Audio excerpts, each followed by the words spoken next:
नमस्कार। आज मैं आपके सामने एक कहानी लेके आ रही हूँ जो कि मैंने खुद लिखी है, जिसका नाम है एक उड़ान ऐसी भी।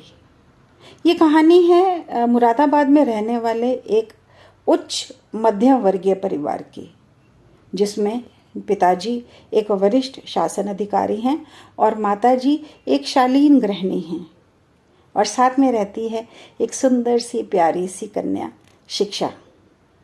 शिक्षा, जो कि एक लोकल अच्छे स्कूल और कॉलेज से पढ़ के अपनी ही दुनिया में बढ़ती जा रही है। अब जब वो 21 साल की हो गई है तो उसके लिए बहुत सारे रिश्ते आने लग गए हैं, और उसकी माताजी इस बात के लिए उसको बार बार कहना चाह रही हैं और कहती हैं कि अब तुम्हारा विवाह का टाइम है, मुझे नहीं करनी शादी अभी।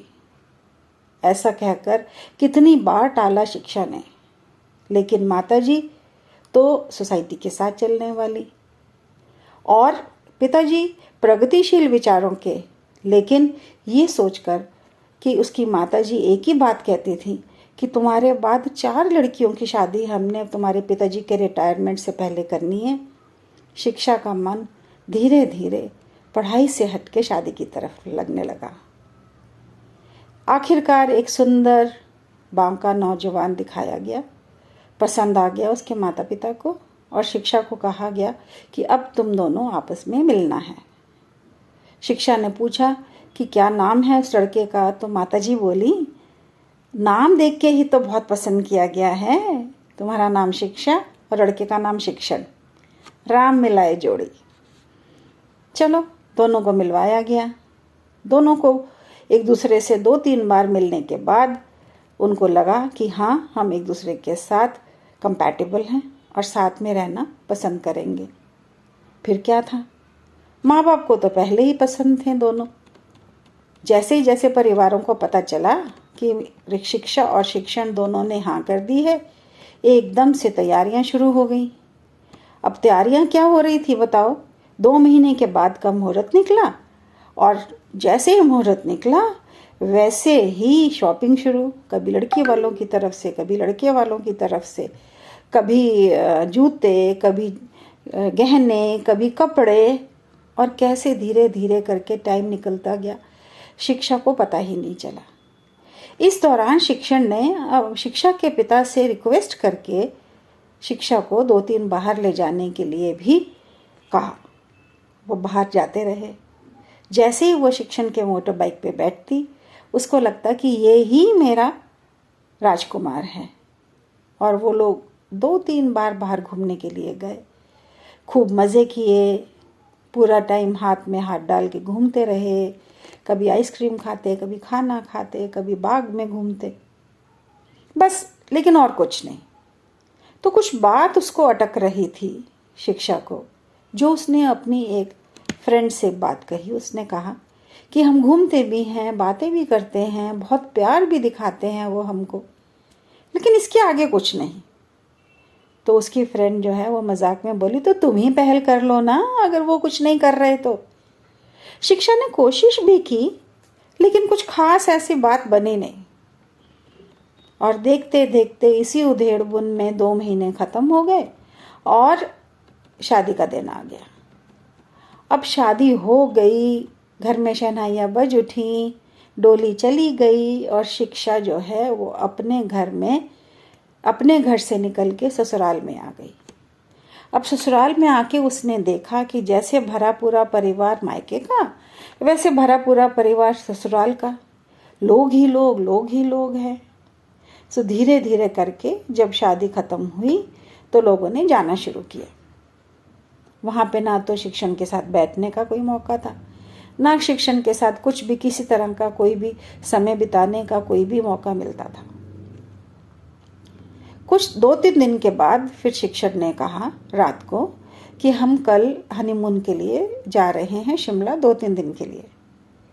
बस शिक्षा का तो खुशी का ठिकाना नहीं। चलो, अब कम से कम मैं उनके साथ बैठ तो पाऊंगी, कम से कम हमें कुछ क्षण साथ में बैठ के बात करने के तो मिलेंगे।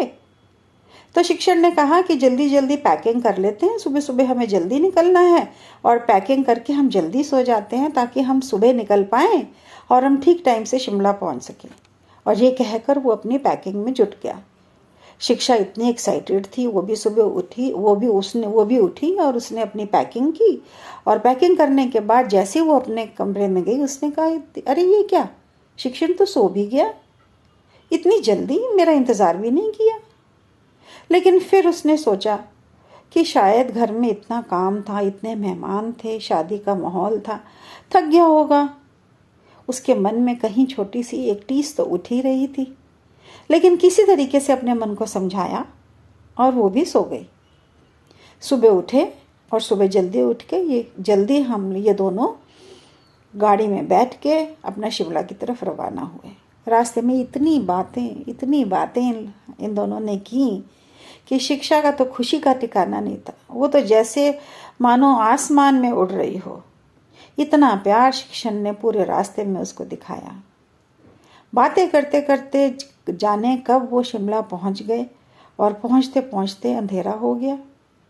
वो लोग मॉल रोड पे घूमने के लिए गए, हाथ में हाथ डाल के घूमे, खाना वाना खाया, वापस आए।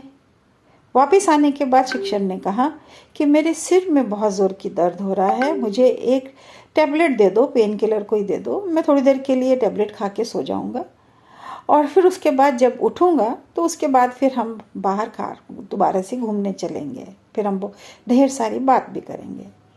शिक्षा ने कहा ठीक है। तो शिक्षा ने उसको एक टैबलेट दे दी। टैबलेट खाने के बाद शिक्षण तो ऐसा सोया कि वो तो दोबारा उठने का नाम ही ना ले। शिक्षा को बहुत गुस्सा आया कि तीसरा दिन है आज और इसको ये ऐसे घोड़े बेच कर सो जाता है। कहीं उसके मन में जो एक शंका थी वो बार बार उसको कहीं कहीं पे बार बार उसके दिमाग में दस्तक देती थी।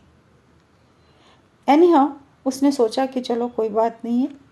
अब उसके सिर में दर्द था, ये सोचते सोचते कुछ नेगेटिव सोचते वो सो गई। सुबह उठी तो एक नई सुबह। शिक्षण उसके सामने मुस्कुराता हुआ प्यार से खड़ा था और प्यार से बोला, तुमने मुझे उठाया क्यों नहीं? मैं तो दवाई लेके सोया था, पूरी रात यूं ही निकल गई। शिक्षा बोली, अच्छा जी, उल्टा चोर कोतवाल को डांटे। उसने मन में सोचा, पिछले 3-4 दिन से तुम रोज रात को सो जाते हो और तुम मुझे डांट रहे हो।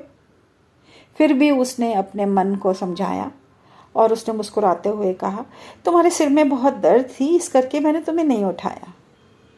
ये कहकर वो दोनों जने उठे, तैयार हुए और घूमने के लिए निकल गए। पूरा दिन घूमते घूमते घूमते घूमते कहाँ निकल गया। शिक्षा ने अपने शिक्षण को अपने कॉलेज के बारे में, अपने स्कूल के बारे में, अपने फ्रेंड्स के बारे में, जिसमें से कुछ बॉयज़ थे, जिसमें से कुछ गर्ल्स थीं, सब बताया। लेकिन हैरान थी शिक्षा इस बात से कि शिक्षण ना तो कभी किसी लड़की के बारे में बात करता है और ना ही किसी लड़की की अच्छाई करता है, उसकी तरफ देखता है। तो कुछ उसके मन में जो कुछ पहले एक टीस सी उठती थी वो बार बार उसके दिमाग में दस्तक देती थी। पूरा दिन बीत गया। रात को फिर वो अपने होटल पहुंचे और रात को जैसे ही खाना वाना खाने के बाद वो बैठे तो शिक्षा ने दोबारा से उसको बहुत हंसते हुए मजाक में बोला कि पिछले 4 दिन से मैं देख रहे हूँ कि जैसे ही रात होती है तुमको नींद आ जाती है। ना तो तुम किसी लड़की की बात करते हो, ना तुम किसी लड़की की तारीफ करते हो, ना तुम किसी लड़की के बारे में बताते हो। क्या बात, तुमको लड़कियां पसंद नहीं? और ये कहकर शिक्षा जोर जोर की हंसने लगी। तो शिक्षण ने बड़े भारी आवाज में जोर की कहा, हाँ, मुझे लड़कियां पसंद नहीं। अच्छा हुआ ये बात तुम्हें पहले से ही पता चल गई, मैं तुमको ये बात बताने ही वाला था। इतनी बात सुनकर शिक्षा का तो मानो आसमान फट गया हो। ऐसा लगा जैसे कि उसकी जिंदगी खत्म हो गई हो। वही जो एक टीस उसके मन में शादी से पहले उठती थी, जो एक शंका उस शादी से पहले उसके मन में थी, वो शंका मानो बाहर से निकल के एक जोर की तमाचा लगाते हुए बोल रही हो कि शिक्षा, जो चीज़ तुम्हें पहले समझ में आनी चाहिए थी और आ रही थी, अगर वो तुमने बड़े अपने लिए ये बात कही होती और अपने लिए अपनी इस बात पे तुम खड़ी रहती, तो तुम आज इस दौराहे पे कभी नहीं खड़ी होती। आज शिक्षा ऐसे दौराहे पे खड़ी है जहाँ पे कि उसकी ज़िंदगी में अंधेरा ही अंधेरा है। तो दोस्तों, हमेशा अपने मन की बात सुनो और सुनने के बाद अपने लिए खड़े रहो, क्योंकि ये आपकी ज़िंदगी का सवाल है।